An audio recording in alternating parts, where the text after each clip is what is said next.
Olá, povo de Deus, sexta-feira, 2 de fevereiro de 2024, apresentação do Senhor, quarta semana do tempo comum. A nossa reflexão de hoje é a partir de Malaquias 3, de 1 a 4 e Lucas 2, 22 a 40. Assim diz o Senhor: eis que envio meu anjo e ele há de preparar o caminho para mim. Logo chegará ao seu templo o dominador que tentais encontrar, e o anjo da aliança que desejais. Ei-lo que vem, diz o Senhor dos exércitos, e quem poderá fazer-lhe frente no dia de sua chegada? E quem poderá resistir-lhe quando ele aparecer? Ele é como o fogo da forja e como a barrela dos lavadeiros, e estará a postos como para fazer derreter e purificar a prata. Assim ele purificará os filhos de Levi e os refinará como ouro e como prata. E eles poderão assim fazer oferendas justas ao Senhor. Será então aceitável ao Senhor a oblação de Judá e de Jerusalém, como nos primeiros tempos e nos anos antigos. Malaquias certamente não é nome próprio, significa apenas mensageiro. Profetizou depois de Ageu e Zacarias, por cerca de 420 anos antes de Cristo. Os dois mensageiros que aparecem no texto de hoje têm funções específicas.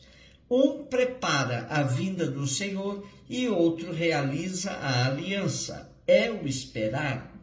Estas duas figuras foram interpretadas mais tarde em relação a João Batista e Cristo. Um é apenas o precursor, o outro é o Messias esperado de origem divina. O primeiro prepara o caminho, o segundo entra efetivamente no templo, santificando pela oferta de si mesmo o sacrifício da nova aliança, os ministros e o culto. Lucas 2, de 22 a 40. Quando se completaram os dias para a purificação da mãe e do filho, conforme a lei de Moisés, Maria e José levaram Jesus a Jerusalém, a fim de apresentá-lo ao Senhor. Conforme está escrito na lei do Senhor, todo primogênito do sexo masculino deve ser consagrado ao Senhor. Foram também oferecer o sacrifício, um par de rolinhas ou 2 pombinhos, como está ordenado na lei do Senhor. Em Jerusalém havia um homem chamado Simeão, o qual era justo e piedoso, e esperava a consolação do povo de Israel. O Espírito Santo estava com ele e lhe havia anunciado que não morreria antes de ver o Messias, que vem do Senhor. Movido pelo Espírito, Simeão veio ao templo.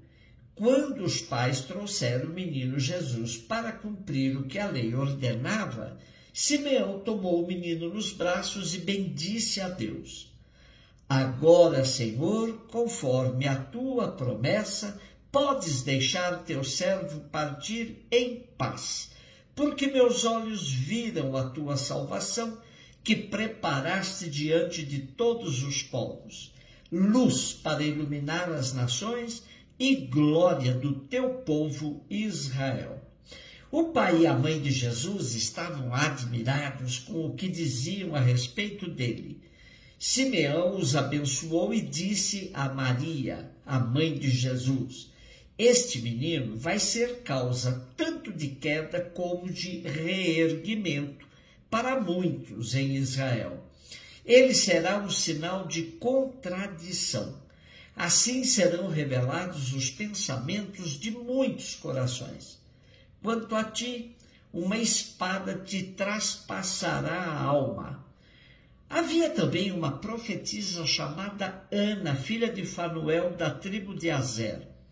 Era de idade muito avançada. Quando jovem, tinha sido casada e vivera 7 anos com o marido. Depois ficara viúva e agora já estava com 84 anos. Não saía do templo dia e noite servindo a Deus com jejuns e orações. Ana chegou nesse momento e pôs-se a louvar a Deus e a falar do menino a todos os que esperavam a libertação de Jerusalém.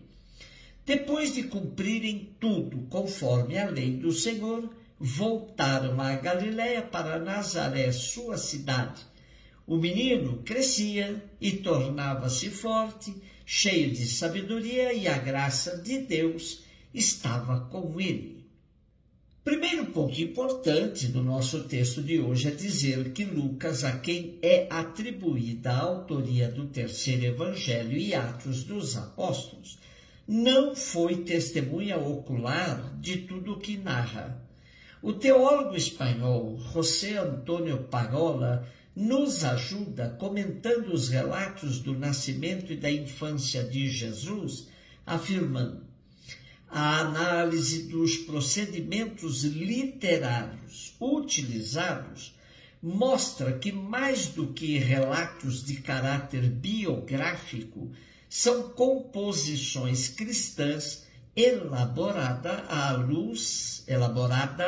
à luz da fé em Cristo ressuscitado. Aproximam-se muito de um gênero literário conhecido como Midrash agádico, que descreve o nascimento de Jesus à luz de fatos, personagens ou textos do Antigo Testamento. Não foram redigidos para informar sobre os fatos ocorridos, provavelmente pouco se sabia, e sim para proclamar a boa notícia de que Jesus é o Messias davídico, esperado em Israel e o Filho de Deus, nascido para salvar a humanidade. Tendo isso como pano de fundo, entendemos o porquê de duas testemunhas, o velho Simeão e a viúva Ana, pois assim exigia a lei de Moisés para que o fato fosse comprovado. Também é cumprimento da mesma lei a consagração do primogênito no templo. A oferta e o tempo da purificação completam o quadro legal judaico.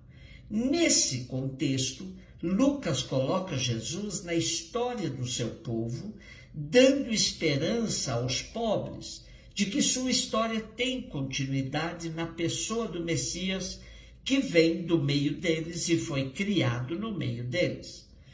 De Nazaré partiu a família de Jesus rumo à capital Jerusalém, ao templo, símbolo da presença de Deus no meio do povo.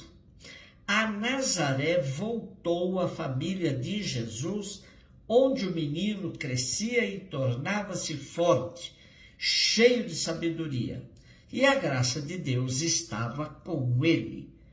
Com a festa de hoje, com o relato da infância de Jesus, tocamos a sua plena condição, verdadeiro homem, verdadeiro Deus. Na história da cristandade, alguns, especialmente de uma seita conhecida como docetistas, procuraram arrancar a humanidade de Jesus, afirmando que Jesus era homem somente na aparência. Retirar a humanidade de Jesus significa trair o Evangelho. Justamente Lucas aponta a humanidade e a divindade de Jesus lado a lado, inspirando-nos a crescer não só em força, mas também em sabedoria, deixando-nos orientar pela vontade de Deus. Um beijo no seu coração.